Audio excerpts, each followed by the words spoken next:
श्री गणेशाय नमः।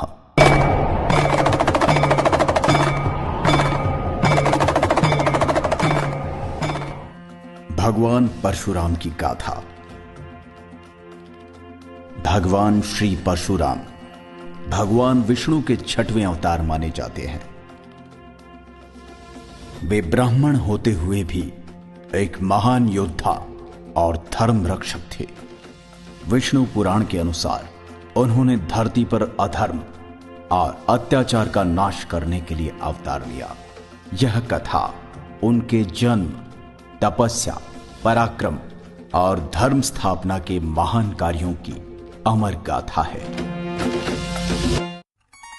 भगवान परशुराम का जन्म और उद्देश्य। भगवान परशुराम का जन्म भृगुवंशी महर्षि जमदाग्नि और माता रेणुका के घर हुआ। उनका मूल नाम रामभद्र था। भगवान शिव से दिव्य परशु यानी फर्शा प्राप्त करने के कारण ही वे परशुराम कहलाए। ऋषि जमदाग्नि घोर तपस्वी थे और माता रेणुका महान पतिव्रता स्त्री थी। उनके 5 पुत्रों में रामभद्र यानी राम सबसे तेजस्वी, बुद्धिमान और बलशाली थे। बचपन से ही वे वेदों, शास्त्रों एवं अस्त्र शस्त्रों की विद्या में पारंगत हो गए। एक दिन माता रेणुका पवित्र नदी से जल लाने गई थी।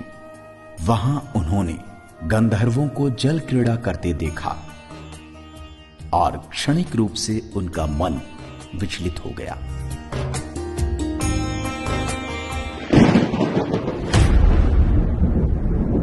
ऋषि जमदाग्नि ने अपनी दिव्य दृष्टि से यह सब कुछ देख लिया।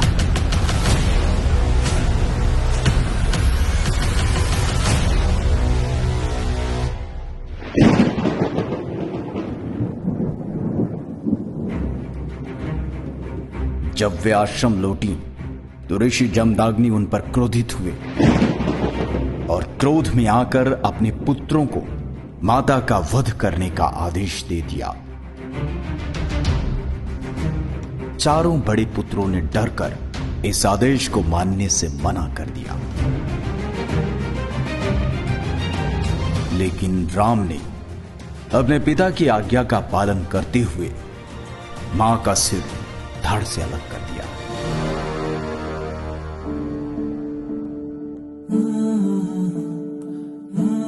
इस आज्ञा पालन से प्रसन्न होकर ऋषि जमदाग्नि ने उन्हें वर मांगने को कहा। तब परशुराम जी ने विनम्रता से वर मांगा, आप मेरी माता को पुनः जीवित कर दें एवं साथ ही वध की स्मृति को मिटा देने का वरदान भी मांगा। ऋषि ने यह वरदान दे दिया और इस प्रकार माता रेणुका पुनः जीवित हो उठी।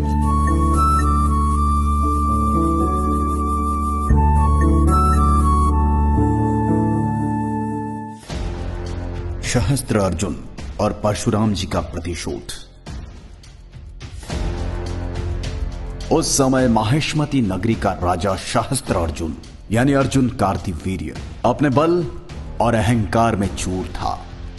उसने अपने बल और सामर्थ्य से कई क्षेत्रों पर अपना आधिपत्य स्थापित कर लिया था। एक दिन वह आखेट करते करते ऋषि जमदाग्नि के आश्रम पहुंचा। ऋषि ने अपनी दिव्य कामधेनु गाय, जो उन्हें देवराज इंद्र से वरदान स्वरूप प्राप्त हुई थी, के माध्यम से सहस्त्र अर्जुन और उसकी सेना का आतिथ्य सत्कार किया।